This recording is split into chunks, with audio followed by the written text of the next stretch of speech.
Hello friends, நான் talk ஈஸிலேருந்து Srinath பேசுகிறேன். இன்னைக்கு லெசனில் பிகினர்ஸ்க்கு ஹெல்ப்ஃபுல்லாக இருக்கும் இன்னொரு 25 ஷார்ட் சென்டென்சஸ் நம்ம தெரிஞ்சுக்கலாம். பட் நம்ம லெசனுக்குள்ளே போகிறதுக்கு முன்னாடி நீங்கள் தினமும் இங்கிலீஷ் பேசி ப்ராக்டிஸ் பண்ணணும்னு நினச்சிங்க அப்படின்னா என்னோட வாய்ஸ் சேட்டில் ஜாயின் பண்ணலாம். வாய்ஸ் சேட் அப்படின்றது it's a complete speaking practice platform. இதை பற்றி நீங்கள் இன்னும் இன்ஃபர்மேஷன் தெரிஞ்சுக்கணும்னா டிஸ்கிரிப்ஷனில் கொடுத்துருக்குற நம்பருக்கு நீங்கள் கால் பண்ணலாம். அண்ட் அதே மாதிரி என்னோட லெசன்ஸை நீங்கள் இங்கிலீஷில் கேட்கணும்னு நினச்சிங்கன்னா you can also subscribe to my other channel talk easy English. அதனுடைய லிங்க்கும் நான் உங்களுக்கு டிஸ்கிரிப்ஷனில் கொடுத்துருக்கேன். Now let's get into the lesson. இன்னைக்கு நம்ம பார்க்க போகிற ஃபர்ஸ்ட் சென்டென்ஸ் வந்து நேரம் வேகமாக போகுது. ஸோ இது எப்படி நம்ம இங்கிலீஷில் சொல்லலாம் அப்படின்னா time is flying. Time is flying. அடுத்த சென்டென்ஸ் வந்து அவள் பொறாமை பிடிச்சவள். ஸோ இது எப்படி நம்ம இங்கிலீஷில் சொல்லலாம் she is jealous. She is jealous. அடுத்த சென்டென்ஸ் வந்து வானத்தை பாரு. ஸோ இது எப்படி நம்ம இங்கிலீஷில் சொல்லலாம்னா look at the sky. Look at the sky அப்படின்னா வானத்தை பாரு. அடுத்த சென்டென்ஸ் வந்து கடல் உக்ரமாக இருக்குது. அதாவது அலையெல்லாம் வந்து பார்த்திங்கன்னா பெருசாக வந்துட்டுருக்கு. ஸோ இதை எப்படி நம்ம இங்கிலீஷில் சொல்லலாம்னா the sea is rough. The sea is rough. அடுத்த சென்டென்ஸ் வந்து நீ என் கனவுல வந்த. ஸோ இதை எப்படி நம்ம இங்கிலீஷில் சொல்லலாம்னா you were in my dream. You were in my dream. அடுத்த சென்டென்ஸ் வந்து எனக்கு ஒரு கெட்ட கனவு வந்தது. ஸோ இதை எப்படி நீங்கள் இங்கிலீஷில் சொல்லலாம்னா I had a nightmare. I had a nightmare. அடுத்த சென்டென்ஸ் வந்து நம்ம கோயிலுக்கு போகலாம். ஸோ இதை எப்படி நீங்கள் இங்கிலீஷில் சொல்லலாம்னா let's go to the temple. Let's go to the temple. அடுத்த சென்டென்ஸ் வந்து இது என்னுடைய தலைவிதி. ஸோ இது எப்படி நம்ம இங்கிலீஷில் சொல்லலாம்னா it's my fate. It's my fate. அடுத்த சென்டென்ஸ் வந்து பொறுமையாக இரு அப்படின்றத நீங்கள் எப்படி இங்கிலீஷில் சொல்லலாம்னா பி பேஷண்ட். Be patient. அடுத்த சென்டென்ஸ் வந்து யாரையும் நம்பாதே. ஸோ இது எப்படி நம்ம இங்கிலீஷில் சொல்லலாம் don't believe anybody. Don't believe anybody.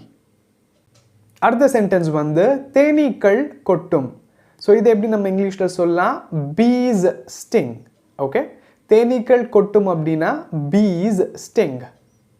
அடுத்த சென்டென்ஸ் வந்து ஒரு சின்ன கடி கடிச்சிக்க அப்படின்னு நம்ம சொல்லுவோம் இல்லையா. ஸோ இதை எப்படி நம்ம இங்கிலீஷில் சொல்லலாம்னா take a small byte. Take a small byte.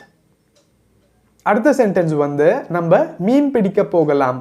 So இதை எப்படி நம்ம இங்கிலீஷில் சொல்லலாம்னா let's go fishing. Let's go fishing. அடுத்த சென்டென்ஸ் வந்து உன் மாஸ்கை போடு. ஸோ இதை எப்படி நம்ம இங்கிலீஷில் சொல்லலாம் put on your mask. Put on your mask. அடுத்தது வந்து கைகளை கழுவு. ஸோ இதை எப்படி நம்ம இங்கிலீஷில் சொல்லலாம் wash your hands. Wash your hands. அடுத்தது வந்து பேப்பரை கிழிக்காதே. ஸோ இதை எப்படி நீங்கள் இங்கிலீஷில் சொல்லலாம் don't tear the paper. Don't tear the paper. அடுத்த சென்டென்ஸ் வந்து வேகமாக வா. ஸோ இது எப்படி நம்ம இங்கிலீஷில் சொல்லலாம் கம் ஃபாஸ்ட். Come fast. அடுத்தது வந்து ஒரு நிமிஷம் இரு ஆர் ஒரு நிமிஷம் காத்திரு. ஸோ இது எப்படி நம்ம இங்கிலீஷில் சொல்லலாம்னா wait a minute. Wait a minute. அடுத்தது வந்து நான் வீட்டில் இருக்கேன் அப்படின்றது நீங்கள் எப்படி இங்கிலீஷில் சொல்லலாம் ஐ ஆம் அட் ஹோம். ஐ ஆம் at home.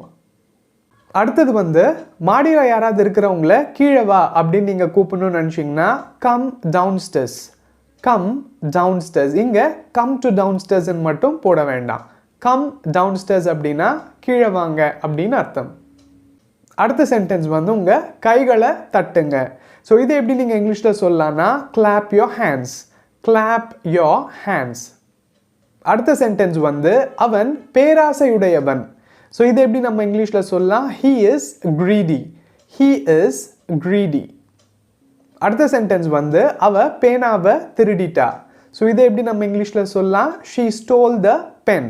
she stole the pen. அடுத்த சென்டென்ஸ் வந்து கோயில் கூட்டமாக இருக்கு. கோயில் கூட்டமாக இருக்கு. ஸோ இதை எப்படி நம்ம இங்கிலீஷில் சொல்லலாம் the temple is crowded. the temple is crowded. And இன்னைக்கு லாஸ்ட் சென்டென்ஸ் வந்து அவன் என்னுடைய நண்பன். ஸோ இதை எப்படி நம்ம இங்கிலீஷில் சொல்லலாம் he is my friend. he is my friend. இப்போ இந்த சென்டென்சஸை நான் உங்களுக்காக தமிழை டிஸ்ப்ளே பண்ணுறேன். நீங்கள் இங்கிலீஷில் ஆன்சர்ஸ் கொடுத்து ப்ராக்டிஸ் பண்ணி பாருங்கள்.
கண்டிப்பாக இந்த லெசன் உங்களுக்கு ஹெல்ப்ஃபுல்லாக இருந்திருக்கும்னு நினைக்கிறேன். எஸ்பெஷலி நீங்கள் பிகினராக இருந்தீங்க அப்படின்னா ரொம்பவே ஹெல்ப்ஃபுல்லாக இருந்திருக்கும். நீங்கள் ஃபர்ஸ்ட் டைம் என்னோட லெசன் பார்த்துட்ருக்கீங்க அப்படின்னா ப்ளே ஸ்டோரில் போயிட்டு என்னோட அப்ளிகேஷன் நீங்கள் டவுன்லோட் பண்ணி அதில் இருக்கிற செல்ஃப் லேர்னிங் பெய்ட் கோர்சஸை வாங்கி உங்கள் கம்யூனிகேஷன் ஸ்கில்ஸை நீங்கள் டெவலப் பண்ணிக்கலாம். அதனுடைய லிங்க் நான் உங்களுக்கு டிஸ்கிரிப்ஷனில் கொடுத்துருக்கேன். அண்ட் அதே மாதிரி என் கூட நீங்கள் இன்ஸ்டாகிராமில் கனெக்டடாக இருக்கணும்னு நினச்சிங்கன்னா என்னோட இன்ஸ்டாவோட லிங்க்கும் நான் டிஸ்கிரிப்ஷனில் கொடுத்துருக்கேன். I'll catch you soon with an interesting topic. Until then, bye from Srinath.